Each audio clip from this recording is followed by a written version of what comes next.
Semua,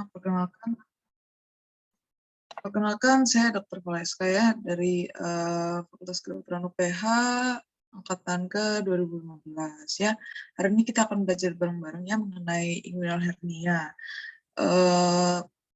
Mengenai inguinal hernia dan juga khususnya mengenai apa saja nih yang penting bagi mungkin yang peserta yang hari ini ikut adalah koas ataupun preklinik ya.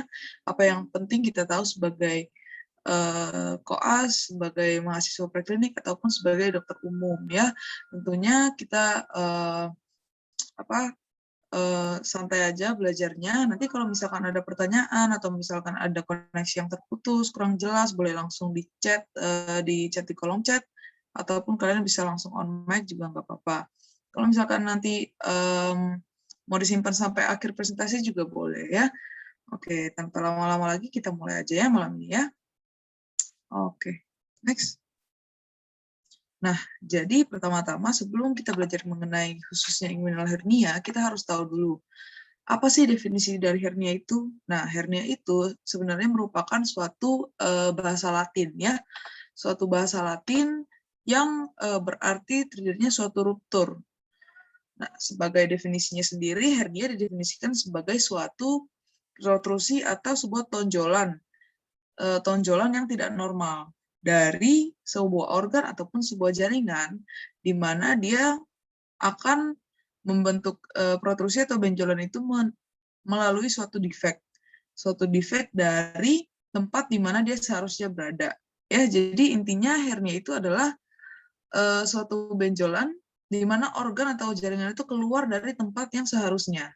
Terlepas dari apakah dia inguinal, ataupun dia abdominal, ataupun dia femoral, umbilikal. Nah, itu dibedakan dari berdasarkan regio-regionya ya.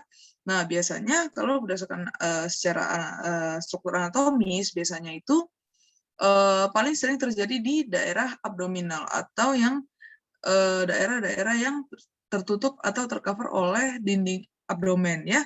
Biasanya itu adalah di mana otot tidak ada otot ya. Misalnya di linea alba ataupun di linea semilunaris ya, atau misalkan terjadi suatu namanya hernia insisional, yaitu hernia yang terjadi akibat kurang baiknya menutup suatu insisi dari pembedahan atau tindakan bedah sebelumnya ya. Nah, hernia sendiri bisa kita lihat sesuai dengan di gambar yang ini. Sebentar ya. Nah, sesuai di gambar ini kita bisa lihat nih di sini terdapat defect ya, defect dari wall apapun itu ya. Lalu di sini terdapat hernia sac. Ini merupakan hernia sac-nya. Nah, terdapat dari kontennya atau isinya apa? Biasanya yang paling sering kita temui adalah usus ya.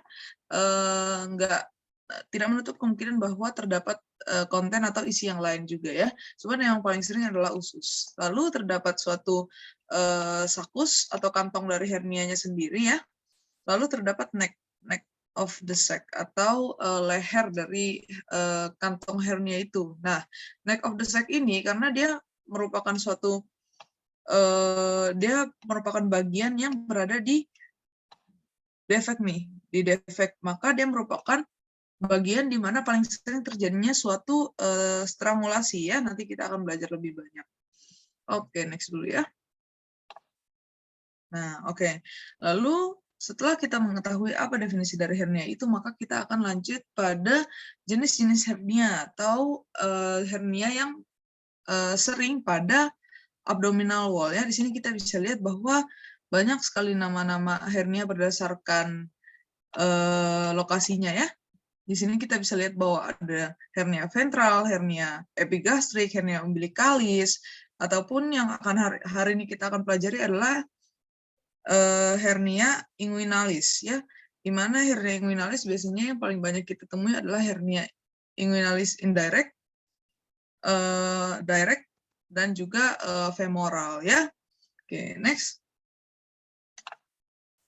Nah, sebelum kita belajar masuk kepada penyakitnya, maka tentunya kita harus belajar dulu mengenai anatominya ya, karena hernia inguinalis itu masih merupakan bagian dari abdomen ya.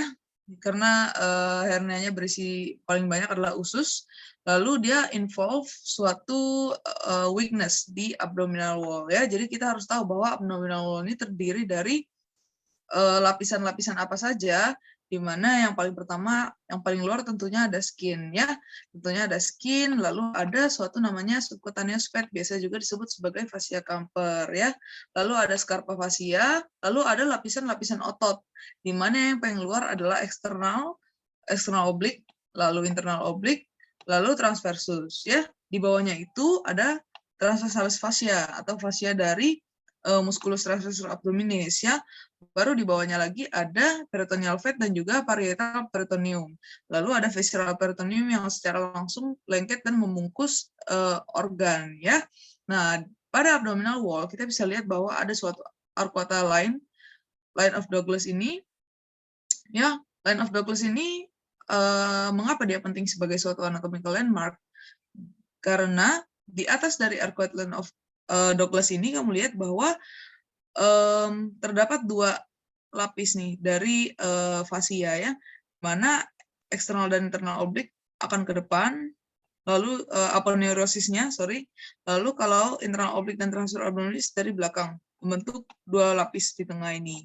Sedangkan kalau di bawah dari arcuate line of Douglas, dia akan cuma membentuk satu lapisan saja ya, di mana dia lebih tipis ya dibandingkan di atas. Oke, next. Oke, jadi kembali lagi ke anatomi. Anatomikal dari inguinal canal. Inguinal canal ini merupakan tempat terjadinya hernia biasanya. Paling banyak adalah memang kalau yang lewat di inguinal canal adalah indirect ya. Jadi secara anatomikal kita perlu tahu bahwa inguinal canal ini merupakan suatu struktur seperti kanal itu seperti terowongan ya, terowongan. Jadi dia berada di sini, di bagian bawah dari perut ya. Di bagian bawah perut ya terdapat di kanan dan di kiri ya. Dia memiliki panjang 4-6 cm. Lalu dia dibatasi oleh boundary ini dari anterior. Di depannya adalah external oblique aponeurosis. Lalu di belakangnya ada transversus abdominis dan juga fascianya. Lalu di bagian lateral dan superior terdapat internal oblique, lalu di bawah inferiornya dibatasi oleh inguinal ligamen, di mana kita bisa lihat seperti di gambar. Inguinal canal itu dibagi menjadi memiliki dua opening atau dua lubang ya. Jadi yang pertama adalah internal ring, di mana lubang yang terdapat di dalam. Lalu juga lubang jalan keluarnya, yaitu external ring ya. Ini internal ring. Ini external ring ya. Jadi inguinal canal ini sebenarnya tempatnya siapa sih? Nah, inguinal canal ini sebenarnya tempatnya ini nih, spermatic cord, di mana dia akan berisi apa? Cremaster muscle, lalu ada arteri dan vena, ada struktur saraf, lalu ada vas deferens, ada vessel-vessel dan limfatik dan lain-lainnya ya. Nah, secara anatomikal bahwa inguinal canal ini merupakan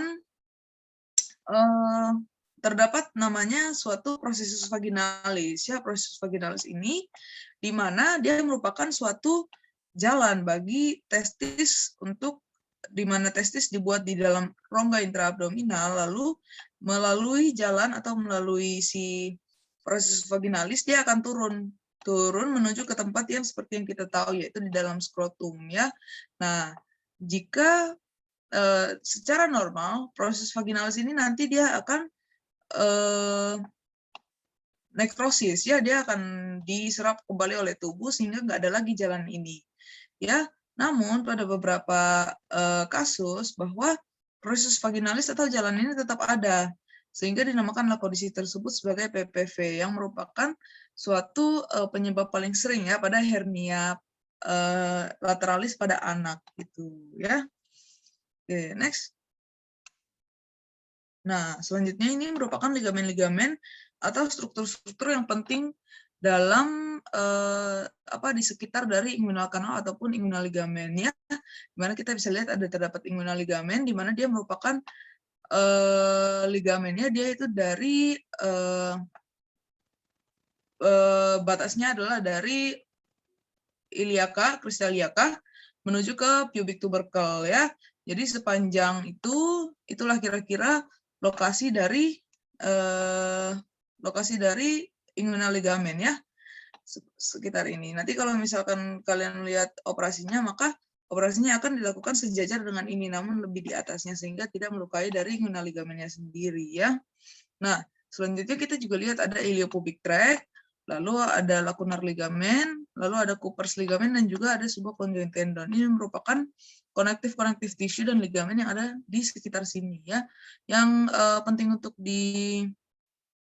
kita note adalah lacunar ligamen ini yang merupakan penyebab tersering ya terjadinya suatu strangulasi dari hernia femoralis ya. Next. Nah, selanjutnya kita masuk ke Hasselblad triangle. Kalau misalkan tadi indirect hernia, tempatnya yang kita harus perhatikan adalah di dalam inguinal canal itu.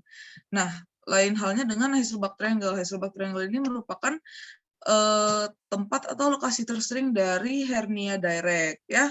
Jadi kita bisa lihat di sini Hasselblad triangle itu memiliki border juga sama seperti inguinal canal yang tadi ya. Karena dia bentuknya triangle, maka dia memiliki 3 border ya, 3 sisi. Nah, maka kita lihat di sini di sisi medial terdapat rectus abdominis, lalu di sisi lateral dan juga superior terdapat inferior epigastric vessel ya. Lalu di bawahnya ini dibatasi oleh si inguinal ligamen itu sendiri. Ini nih, inguinal ligamen ya. Ini rectus abdominis tadi ya. Oke, jadi inferior epigastric vessel ini juga merupakan suatu struktur yang sangat penting ya, karena seperti kita tahu tadi kan kita udah tahu nih kalau inguinal hernia itu ada indirect, ada direct, dan juga ada femoralis. Biasanya yang sulit dibedakan adalah indirect dan direct ya, biasanya suka ketukar-tukar tuh namanya. Kalau misalkan indirect, nama lainnya adalah lateralis ya, atau lateral inguinal hernia. Sedangkan kalau direct yang terjadi di Hasselblad triangle ini, dia merupakan medial ya, hernia inguinalis medialis. Kenapa? Nah, pembatasnya adalah si inferior epigastric vessel ini. Ya, kalian bisa lihat kan ini kan tadi seperti kita tahu Hasselblad triangle kan.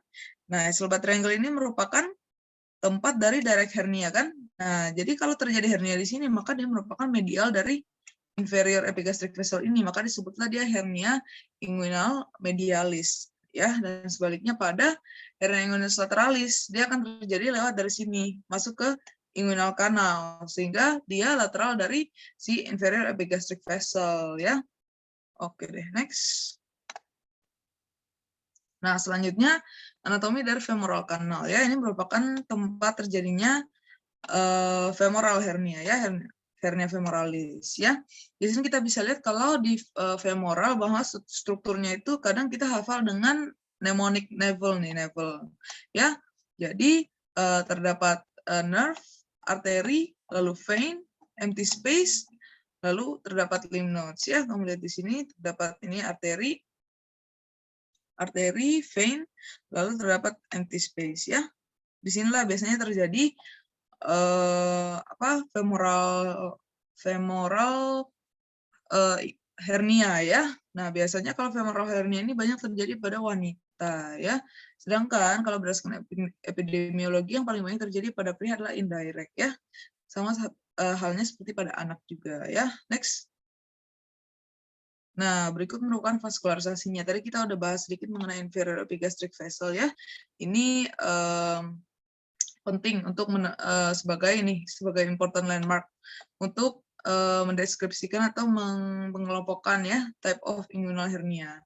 Lalu juga ada deep circumflex iliac vessel ya. Iliac vessel ini merupakan cabang dari si ini inferior epigastric vessel ya. Nah, di sini kita bisa lihat nih kalau misalkan di sini nih indirect nih, ini indirect. Ini kan inferior epigastric vessel-nya kan? Ya, lalu di sini kalau terjadi medial dari vesselnya, maka dia merupakan direct ya.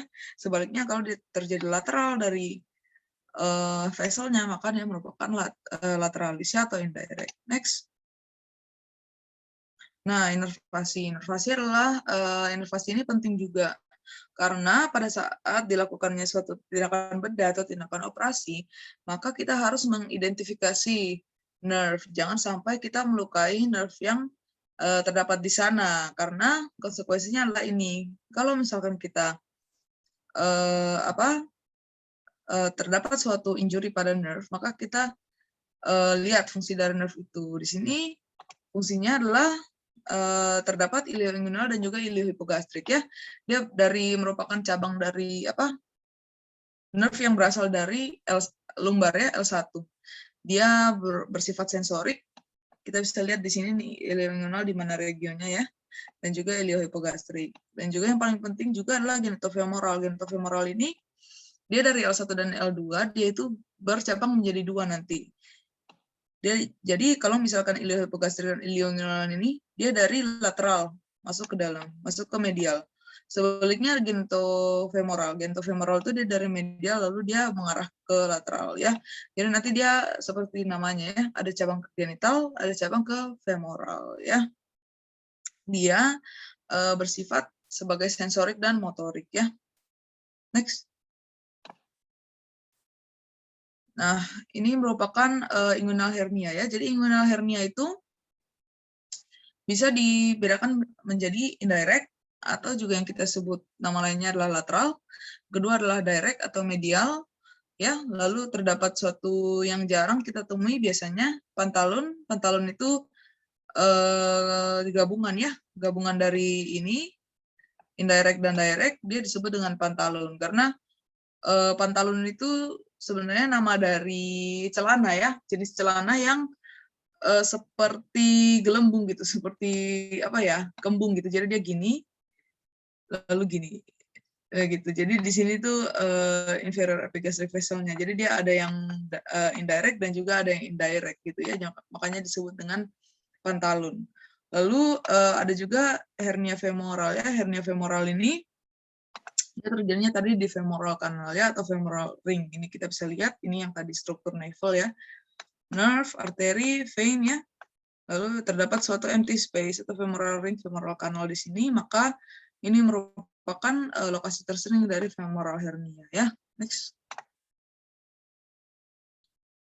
Nah, sebagai klasifikasi ada terdapat suatu namanya klasifikasi Nyhus. Nyhus ini dia mengklasifikasikan menjadi type 1, type 2, type 3 dan juga type 4 ya. Biasanya ini kita jarang dipakai sih kalau misalkan dulu waktu aku koas ya. Biasanya yang paling sering untuk kita tahu itu, yang paling penting untuk kita tahu adalah ini. Gimana cara membedakan bahwa hernia ini komplit kah atau incomplete? Lalu apakah dia reducible atau irreducible, atau biasanya juga ada yang bilang reponible atau irreponible.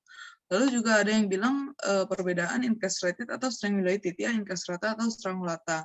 Bedanya apa sih? Nah, biasanya untuk paling gampang membedakan komplit atau incomplete, bahwa kita harus tahu kemana, misalnya nih, kalau misalnya dia indirect, maka ususnya itu dia akan jalan sepanjang dari inguinal canal menuju ke skrotum, ya kan, sesuai dengan jalan dari inguinal canal itu ya, inguinal canal itu sendiri ya. Jadi kalau misalkan dia komplit, maka dia sudah berada di skrotum ya. Pada saat kita lakukan pemeriksaan fisik, pada saat kita lakukan anamnesis, kita sudah tahu bahwa oh, ususnya udah ada di skrotum, berarti itu merupakan komplit.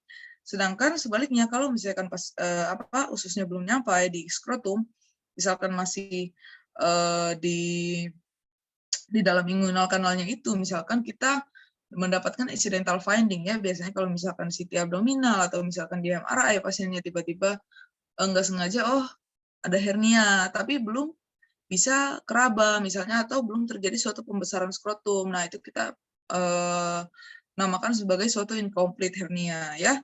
Nah, selanjutnya kalau reducible atau irreducible, kita tahu dari apakah hernia itu masih bisa masuk kembali atau enggak ya, dengan manipulasi tentunya. Kalau misalkan kita lakukan pemeriksaan, nanti kita akan bahas di pemeriksaan fisik ya. Kalau misalkan hernianya masih reducible ya, banyak pemeriksaan fisik yang bisa kita lakukan. Sedangkan kalau irreducible, maka kita udah bisa curiga atau kita mulai melakukan suatu investigasi selanjutnya nih, apakah pasien ini hernianya incarcerated atau strangulated ya. Nah, kalau misalkan untuk membedakan incastrata dan strangulata, biasanya kita lihat kalau incastrata itu terjadi suatu obstruksi ya, terjadi suatu obstruksi dari Jadi gerakan bowelnya itu terganggu, ya. Bowel di sana itu terganggu, sehingga kalau misalkan kita mau mencari apakah pasien tersebut ada ciri-ciri interstrata, maka kita akan tanyakan GI symptom atau gastrointestinal symptom. Misalkan pasien kapan terakhir buang air besar, ya. Ya paling simpel adalah itu, karena biasanya kalau terjadi suatu inkarserata, pasiennya itu sudah tidak bisa buang air besar, ya, sudah terjadi suatu obstruksi. Nah, sedangkan kalau strangulata ini lebih parah lagi dan merupakan suatu keadaan emergensi, ya, karena seperti namanya ya, strangulated, tercekik, ya, jadi ususnya itu tercekik. Kenapa? Karena yang tadi udah kita lihat di depan ya, neck-nya itu, neck dari hernia sac-nya itu, dia kejepit oleh struktur yang berada di sekitar neck-nya, ya, otot kah, ataupun misalkan yang lain, ya, dia tercekik sehingga mengganggu suatu vaskularisasi dari usus itu. Ya, jadi kenapa merupakan suatu keadaan emergensi? Karena jika vaskularisasi sudah terganggu, ya, maka kita takutkan bahwa ususnya akan nekrosis, ya. Ketika ususnya sudah nekrosis, sudah gambreng, maka kita udah nggak bisa menyelamatkan ususnya lagi, ya. Jadi sudah bukan sebuah kasus hernia yang simple, ya, sudah menjadi suatu kasus hernia yang complicated, yang strangulated, ya. Sehingga apa simptom yang paling penting dari strangulated itu adalah pain, ya, nyeri yang sudah sangat hebat, ataupun misalkan pasiennya sudah ada tanda-tanda infeksi, ya, maka itu sudah lebih parah lagi. Maka jangan menunda, kita harus segera emergensikan pasien ini, ya. Next. Nah, apa sih penyebab ataupun risk factor dari hernia itu sendiri? Nah, tadi kita udah lumayan bahas nih, kalau misalkan pada hernia itu kan terjadi dua, ya, hernia kongenital ataupun hernia acquired. Kongenital seperti namanya, maka hernia yang terjadi dari lahir, ya. Biasanya ini terjadi karena ini patent processus vaginalis, ya, atau biasa kita sebut sebagai PPV, ya. Sedangkan pada orang dewasa terdapat risk factor tertentu yang biasanya dianggap menyebabkan hernia, ya. Sebenarnya secara umum bahwa hernia ini disebabkan oleh karena adanya suatu pressure yang tinggi. Nah, apa saja penyebab pressure intraabdominal yang tinggi itu? Nah, misalkan pasiennya ini COPD. Ya, COPD, jadi dia batuk. Seperti yang kita bisa tahu bahwa kalau kita batuk itu bahwa tekanan intraabdominal kita itu menjadi tinggi, ya. Nah, selanjutnya juga misalkan pasien memiliki gangguan yang lain, ya, memiliki asites, ataupun pasiennya itu obesitas, atau misalkan suka ngeden, ya, straining, ya. Biasanya kalau orang yang konstipasi itu biasanya dia akan suka ngeden, ya, di mana ngeden itu bikin intraabdominal pressure tuh makin tinggi, sehingga meningkatkan risiko untuk terjadinya suatu hernia, ya. Biasanya juga pada orang dengan ciri-ciri prostat, ya, biasanya dia akan mengeden untuk buang air kecil, ya. Nah, biasanya kalau ada peningkatan intraabdominal pressure yang lain, misalnya pregnancy, ya. Nah, selain itu juga family history juga berpengaruh, ya. Lalu pasien yang orang-orang yang biasanya suka heavy lifting di gym, misalnya hobi olahraga angkat beban gitu, ya, atau misalkan memang kuli bangunan yang memang misalnya angkat semen berapa puluh kilo gitu, ya. Nah, selain itu juga ada selain dari pressure, ada pun juga dari kualitas dari jaringan, kualitas dari connective tissue-nya sendiri untuk menahan atau untuk bertahan, ya, dengan pressure segitu misalnya. Nah, kalau misalkan ada gangguan, misalkan ini ada defective collagen synthesis, lalu ada congenital connective tissue disorder, ya. Kalau misalkan juga ada ini cigarette smoking kan juga menginhibit produksi dari kolagen, ya. Jadi dia membuat tisu atau strength atau kekuatan dari jaringan itu sendiri maka menjadi lebih lemah, ya. Sehingga bisa juga menyebabkan hernia, ya. Selain itu tadi juga kita udah bahas bahwa kalau misalkan ada hernia insisional, ya, dari luka insisi yang sembuhnya kurang baik ataupun memang upaya penutupannya kurang baik atau pasien terlalu cepat beraktivitas berat setelah dioperasi ya, misalnya seperti ya. Oke, next.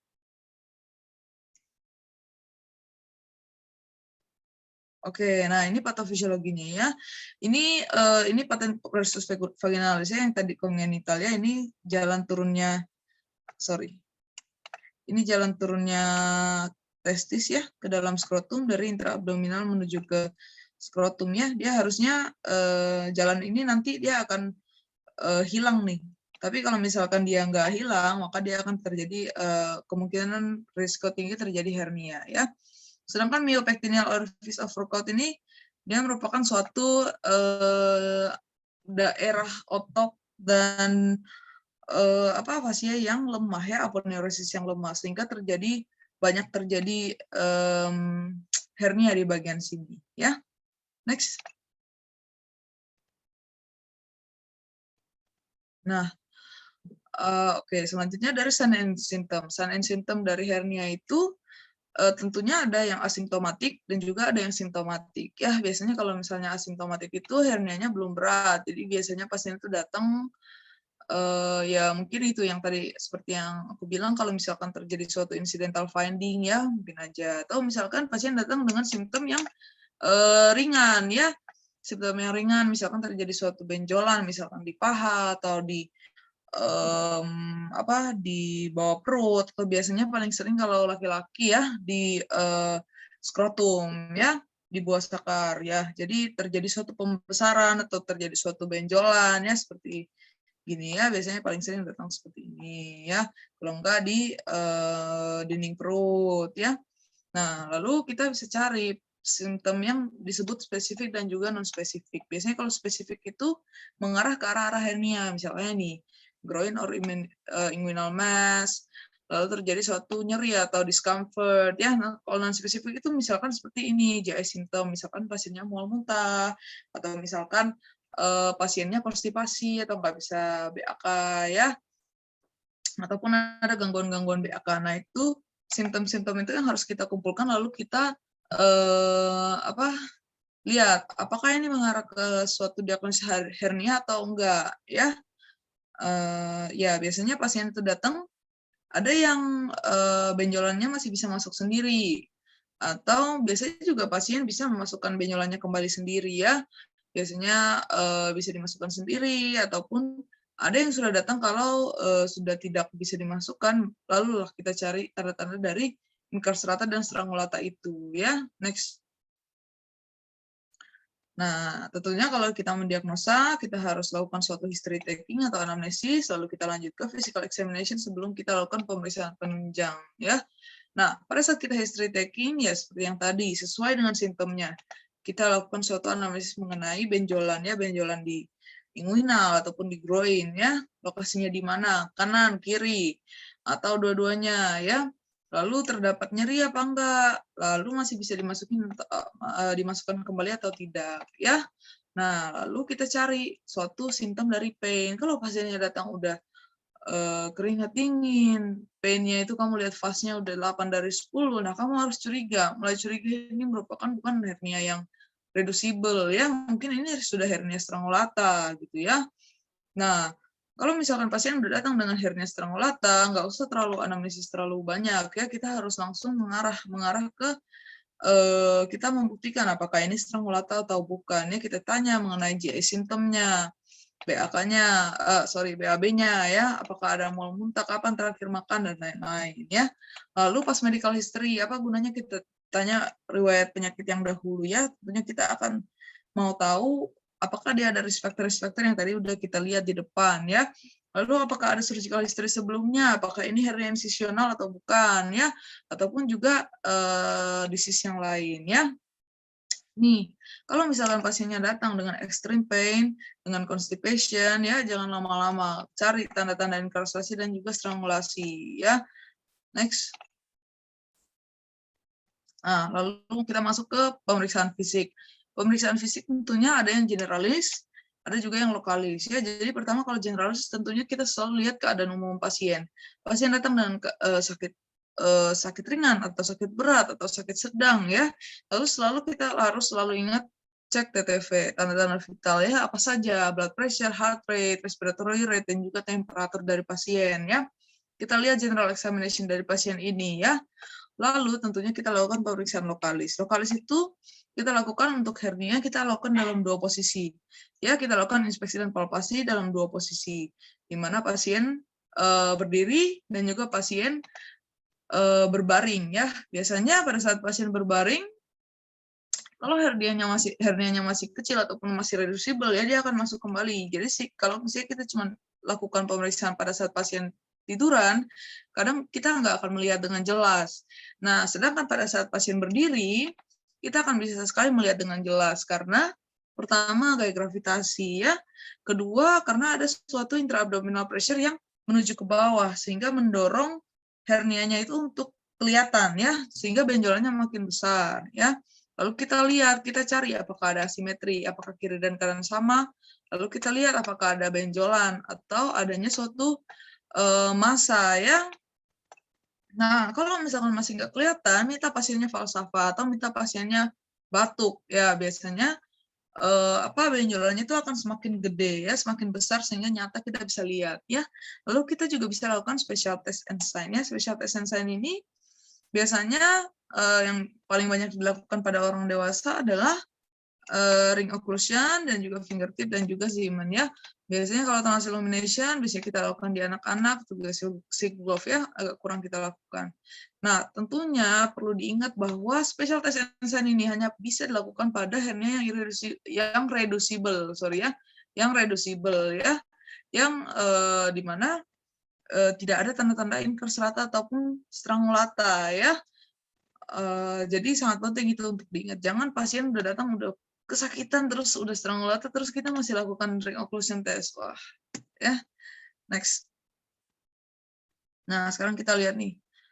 Apa sih ring occlusion test itu? Nah, ring occlusion test itu seperti dengan namanya, kita oklusi ringnya. Yang kita oklusi adalah deep, yaitu internal ring, ya.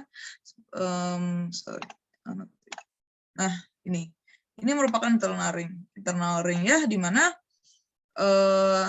kita lakukan suatu oklusi. Kita tutup lubang yang ini, ya. Kita tutup lubang ini. Tentunya jangan lupa ya, ini hernia yang reducible ya, yang reducible. Sehingga saat hernianya masuk, kita tutup, lalu kita minta pasiennya falsafah atau batuk. Pada saat pasiennya batuk, kita lihat apakah ada suatu benjolan yang muncul. Kalau misalkan tidak ada, mungkin dia adalah indirect. Karena kita lagi menutupi jalannya indirect hernia nih, di inguinal kanal ini. Nah, kalau misalkan ada benjolan medial, nah, apakah ini direct? Mungkin curiga ke arah direct, ya.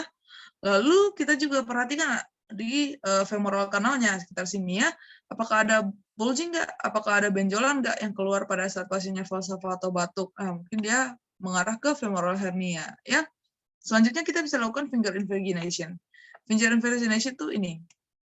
Jadi kita lakukan masukkan jari kita ke dalam inguinal kanal, ya. Lalu kita minta pasiennya batuk ataupun falsafah juga sama, ya. Pada saat pasiennya batuk atau falsafah, kita rasakan impuls. Kita rasakan apabila kita rasakan di ujung jari, maka itu mengarah ke indirect ya, karena kita lagi berada di jalannya indirect nih. Jadi kalau misalkan memang ada hernia, pada saat pasien batuk, dia akan menuju ke ujung jari kita. Sedangkan kalau misalkan dia medial, kamu akan merasakan impulsnya itu di buku jari. Ya di sisi jari.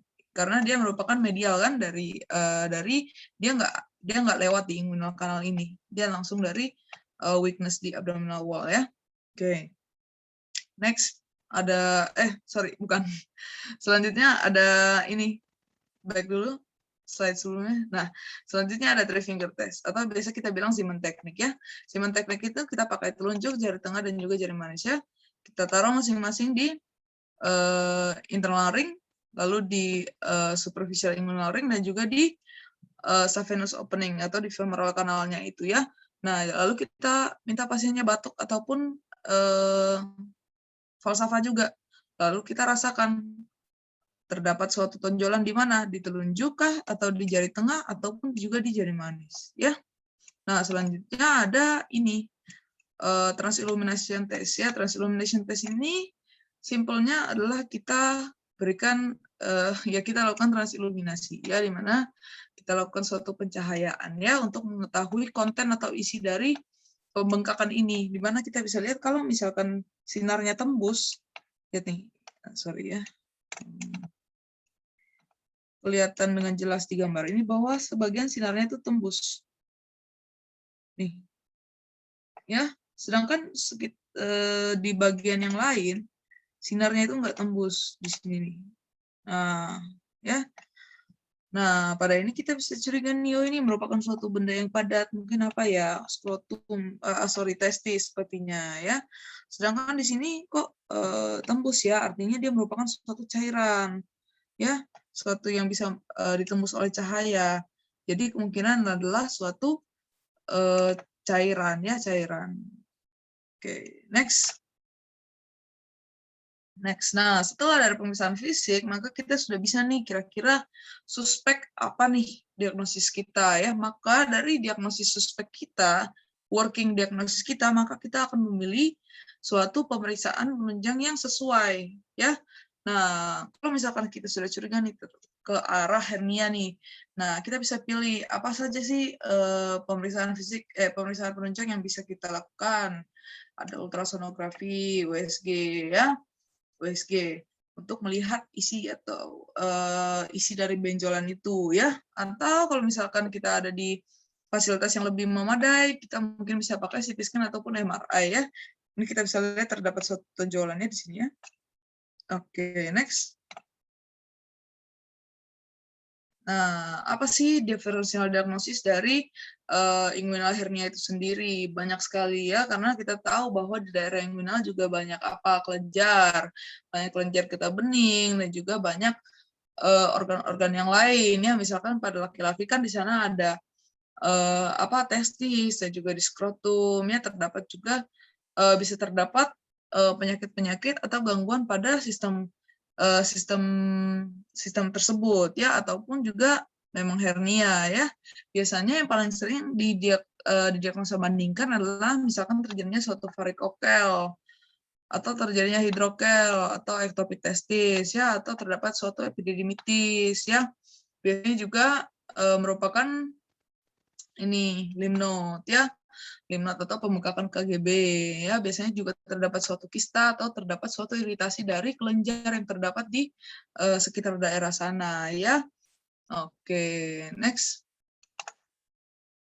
Nah, komplikasi dari hernia sendiri itu adalah yang tadi kita udah pelajarin, infrastrata dan juga strangulata. Strangulata ini merupakan suatu surgical emergency, ya. Dia merupakan suatu indikasi kita harus melakukan pembedahan yang emergency, sito biasanya kalau kita dengar, ya.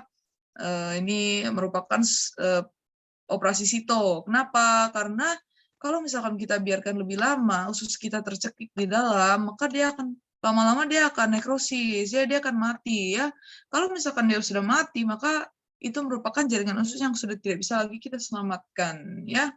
Nah, apa aja sih tanda-tandanya terjadi strangulasi itu? Nah, di sini kita bisa lihat kalau misalkan yang tadi, yang pertama adalah pain. Pasti pasiennya itu sakit berat. Pasti, fasenya nggak mungkin 2, dia nggak mungkin datang santai-santai gitu kan.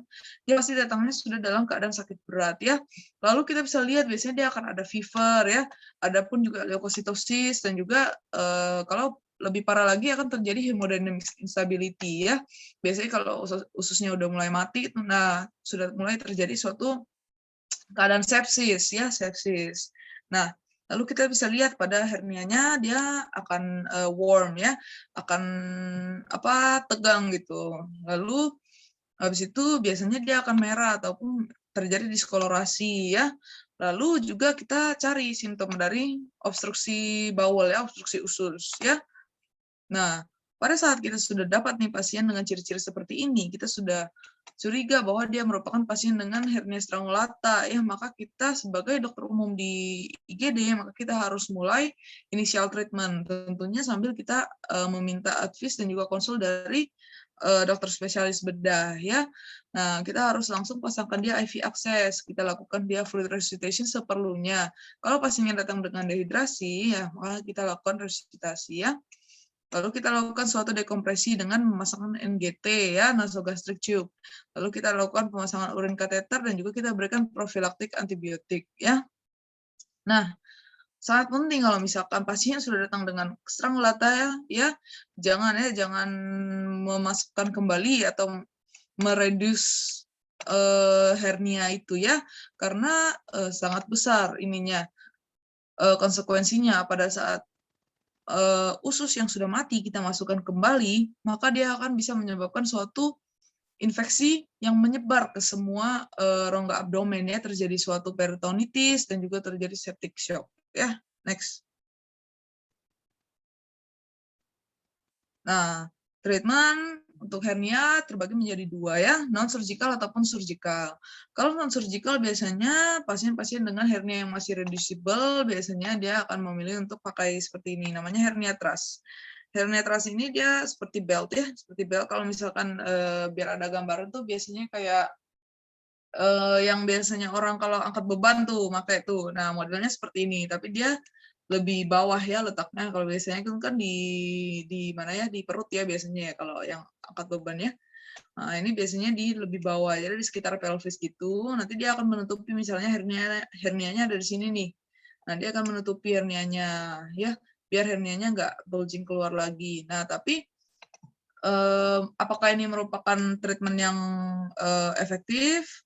Kalau dari penelitian juga menyatakan kurang efektif ya, karena biasanya dia cuma sebagai penolong sementara aja, tetapi malah membuat atau mendelay menunda operasi hernia tersebut, sehingga risiko dari strangulasi dan inkarcerasi itu sangat tinggi ya, lebih tinggi pada orang-orang yang masih lebih memilih pakai ini dulu ya. Oke, selanjutnya dengan hernia yang masih reducible, apakah bisa kita manipulasi untuk reduce dia? Bisa ya. Tentunya dengan advice dari dokter bedahnya ya. Dan juga nggak semua kasus kita bisa lakukan. Kalau pasiennya kalau dari pasiennya memang bisa reduce sendiri, maka biasanya dia akan reduce sendiri ya. Tapi kalau misalkan pasien-pasien dengan yang hernia yang sudah irreducible, itu kita harus hati-hati ya. Kadang bisa dilakukan, biasanya dilakukan dengan analgesik dan juga pasien di sedasi ya, dengan juga posisi Trendelenburg. Tapi tetap kita harus konsulkan ke dokter bedahnya ya. Next. Ya, next. Oke, untuk treatment definitif, tentunya surgical ya. Treatment definitif dari hernia cuma satu, surgical ya. Karena kita harus tutup dan juga kita harus rekonstruksi defek yang ada pada dinding itu ya. Jadi kita lakukan dengan dua. Biasanya kalau open dan laparoskopi ya. Open sendiri dibagi menjadi dua lagi. Apakah dia akan di repair dengan tisunya sendiri, jaringannya sendiri. Biasanya dia akan pakai ini nih, conjoint tendon, fascia, ya, conjoint tendon, dan juga aponeurosis. Sedangkan yang satunya yang sekarang lebih banyak dipakai adalah mesh. Mesh itu merupakan suatu seperti jala ya, jala yang nanti kita akan tempelkan dia tisu dia sebuah mesh yang tissue friendly ya, jadi dia akan memberikan suatu proteksi atau sebagai bahan rekonstruksi lah dari dinding tersebut, sehingga kekuatannya tidak akan terjadi hernia lagi lah gitu, resikonya rendah sekali untuk terjadi hernia lagi. Biasanya kalau open, biasanya kita paling sering Soldeis ya, Soldeis repair. Kalau McVeigh ini McVeigh untuk femoral ya. Nah, kalau misalkan mesh repair, biasanya kita paling sering mendengar dengan nama Liechtenstein ya. Liechtenstein. Biasanya kalau posterior approach ini untuk pugel sama stopa ini dia biasanya untuk hernia di abdominal wall yang besar ya. Kalau Liechtenstein ini yang untuk inguinal. Oke, next.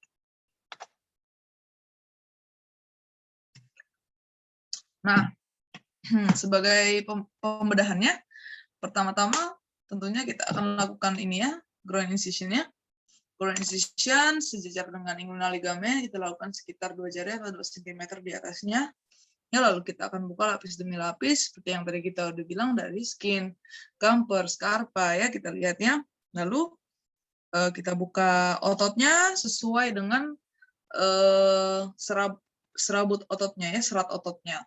Lalu setelah itu kita akan membuka aponeurosisnya sampai kita akan sampai dan identifikasi ke dalam hernianya ya. Ini kan dalamnya spermatic cord. Kalau dia indirect, maka kita akan menyusuri nih si spermatic cord-nya. Kita akan cari apakah benar hernia ini di dalam spermatic cord ini. Jika iya, ya udah berarti itu memang indirect hernia gitu ya. Ini indirect hernia segni yang terdapat di dalam spermatic cord-nya ya. Kita bisa lihat pada saat kita lakukan pembedahan, maka kita harus hati-hati karena ada struktur saraf ya yang harus kita proteksi. Apakah saraf yang berjalan bersama spermatic cord ya ataupun ini nih iliohipogastriknya nih sama yang berjalan di bagian lebih medial ya. Next. Oke, selanjutnya ini yang tadi open yang tissue repair ya. Jadi ada Bassini, ada Shouldice dan juga ada McVeigh ya. Sebenarnya Bassini sama Shouldice itu mirip-mirip ya. Jadi pertamanya adalah Bassini. Bassini ini merupakan dokter yang paling pertama merevolusikan teknik operasi dari hernia ya. Nah, setelah itu Shouldice memperbaiki atau memodifikasi teknik ini, di-upgrade ya menjadi namanya Shouldice repair ya. Kalau McVeigh ini untuk femoral biasanya ya. Tapi ini udah jarang dilakukan juga. Next, yang biasanya paling sering kita lakukan itu adalah ini Liechtenstein. Liechtenstein ini tension free hernioplasty, di mana kita lakukan ini mesh-nya ya. Mesh-nya ini kita tempelkan masuk, dia akan berfungsi sebagai dinding di sana sehingga memperkuat kekuatan dindingnya ya. Ada plug and paste juga. Plug and paste ini juga sama. Jadi sebenarnya memakai mesh juga ya. Cuman sekarang cuma mesh itu banyak bentuknya dan juga tentunya banyak ini ya, banyak variasi ya. Next. Nah, kedua ini setelah open, maka terdapat teknik laparoskopik. Laparoskopik ini ada dua ya, TAPP dan juga ada TEP ya, transabdominal preperitoneal dan juga totally extraperitoneal ya. Tentunya yang di-prefer sekarang adalah TEP ya. TEP soalnya dia nggak masuk ke dalam rongga peritoneum ya. Dengan laparoskopik biasanya dia akan decrease post op pain, risiko infeksi turun, risiko bleeding juga turun ya. Biasanya pasien lebih cepat untuk kembali ke aktivitas sehari-hari ya. Namun tentunya dengan teknik laparoskopi harus ada surgeon-nya harus pintar, maksudnya harus biasa melakukan laparoskopik dan juga harus memiliki alatnya ya di rumah sakit yang tersedia ya. Nah, kalau misalkan kita lakukan operasi dengan laparoskopi, maka dua yang harus kita identifikasi adalah triangle of doom dan triangle of pain ya. Kita bisa lihat kalau triangle of doom ini paling banyak isinya adalah arteri, vena ya. Kalau misalkan triangle of pain ya isinya semua saraf ya.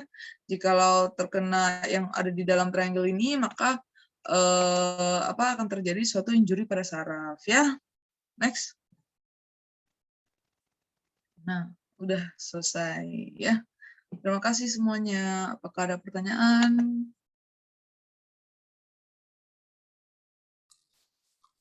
Oke, kalau ada pertanyaan boleh ditulis di kolom komentar sambil tunggu pertanyaan. Ini aku ada buat feedback, tolong diisi ya, cuma sebentar aja kok isinya. Jadi kalau ada mau topik berikutnya apa, boleh diisi di situ. Sama kalau ada pertanyaan, silakan ditanya nih, kita masih ada 10 menit.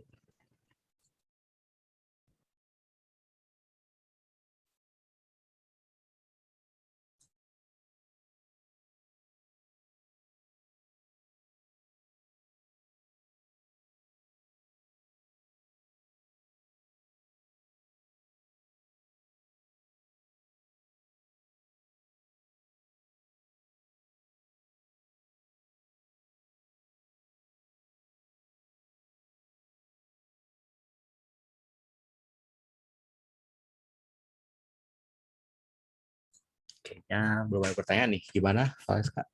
Mau ditunggu? Kalau ya, ada yang kurang jelas mungkin atau terlalu cepat ya.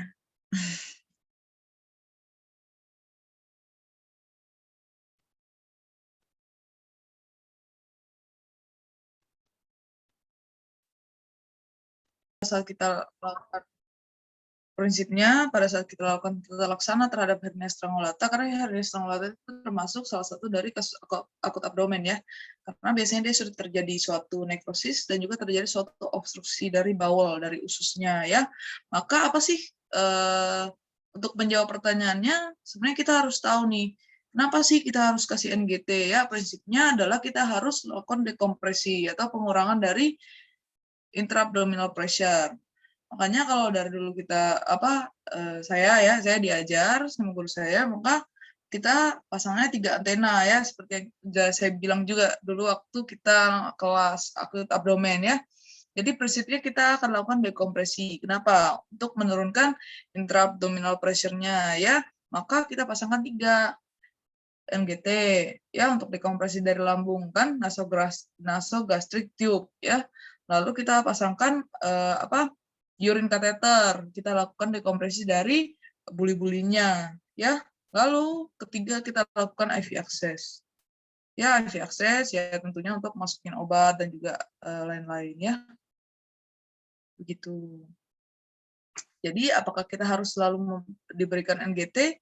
Kalau pasiennya sudah datang dengan obstruksi usus dan juga dengan curiga kamu hernia strangulata, pasti intraabdominal pressure-nya tinggi, kita pasti pasangkan NGT ya. Dengan tujuannya itu tadi, prinsipnya adalah kita harus tahu tujuannya, maka kita akan lakukan sesuai dengan tujuannya gitu ya.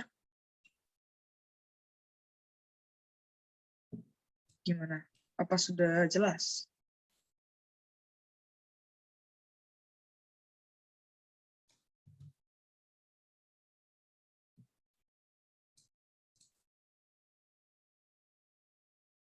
Sudah jelas, Dok. Terima kasih. Ya. Coba yang lain ada pertanyaan lagi. Masih ada 5 menit lagi nih, sekitar 5 menit lagi.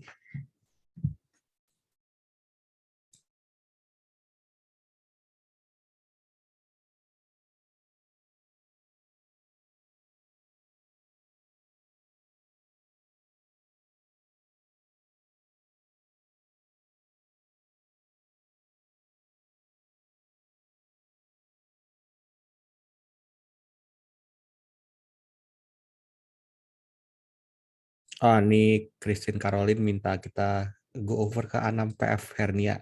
Bentar. Gimana tuh? Sorry. Apa ada yang kurang jelas nggak dari tadi A6 dan PF-nya? Biasanya sih pada bingungnya di PF yang special testnya ya. Kalau anamnesis mungkin ini, kalau diagnosis biasanya seperti gimana? Biasanya ya, nih jadi kalau kamu diagnosis itu yang paling penting adalah time management ya, kamu nggak boleh terlalu lama di suatu bagian yang kamu berputar-putar di sana terus ya, kamu harus time management itu penting ya. Jadi kalau misalkan kamu rasa nih, kamu udah anamnesis semuanya, misalkan semua yang penting kamu udah anamnesis, ya udah kamu lanjut aja ke PF gitu ya. PF-nya juga biasanya ya kalau dari pengalaman sendiri ya, biasanya kalau misalkan kita sebagai koas kan suka melakukan PF yang sesuai dengan checklist ya, jadi selengkap-lengkapnya sebanyak-banyaknya kita lakukan PF-nya.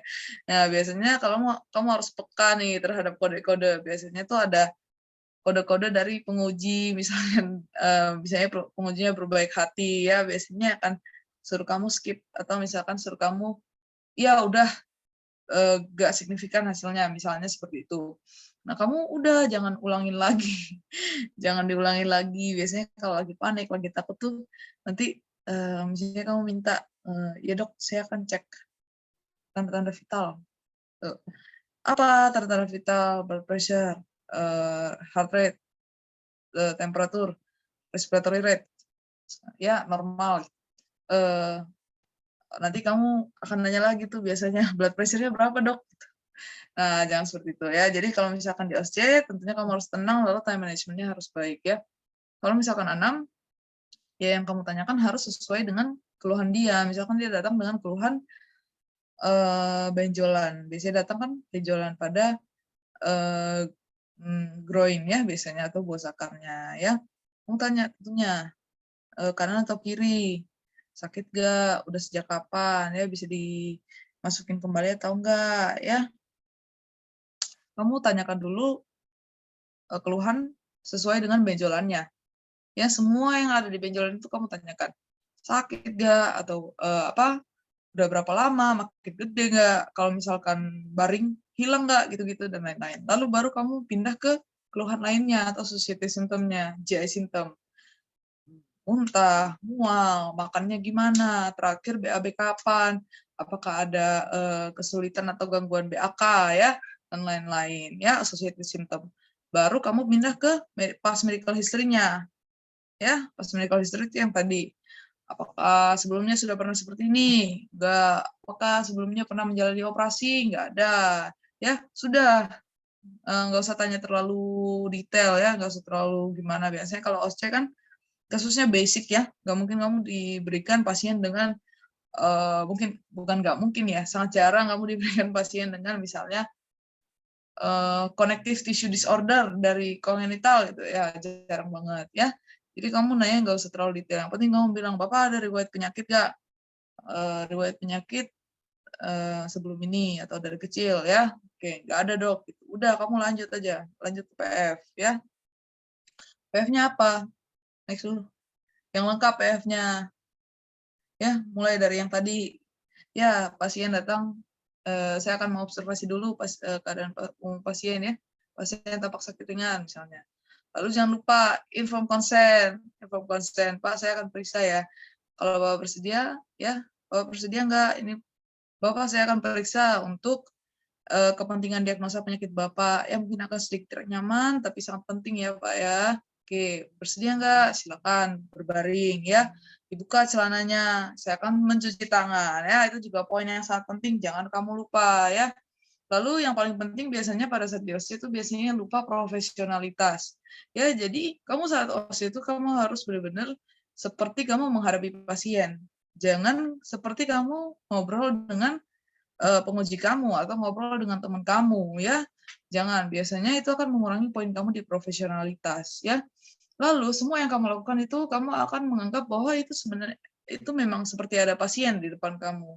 Misalnya kamu mau palpasi abdomen, Pak saya tekan ya perutnya, kalau sakit Bapak bilang ya. Nah kayak gitu, kamu jangan ngomong ya dok saya akan melakukan palpasi abdomen. Apakah pasien merasa sakit? Gitu, jangan ya. Biasanya profesionalitas kamu dan juga nilai communication skill kamu itu akan berkurang ya.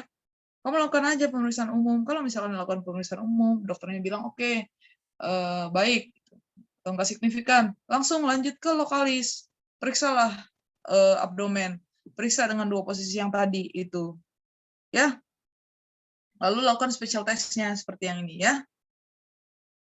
Oke, ada yang masih nggak dimengerti nggak?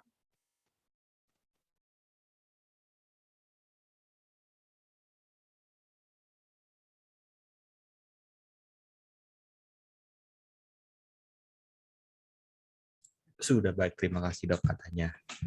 Yep. Terima kasih Christine. Oke, udah jam 8 nih, jadi kita bisa akhiri kelasnya. Oke, ada pesan-pesan lagi dari Dr. Valeska?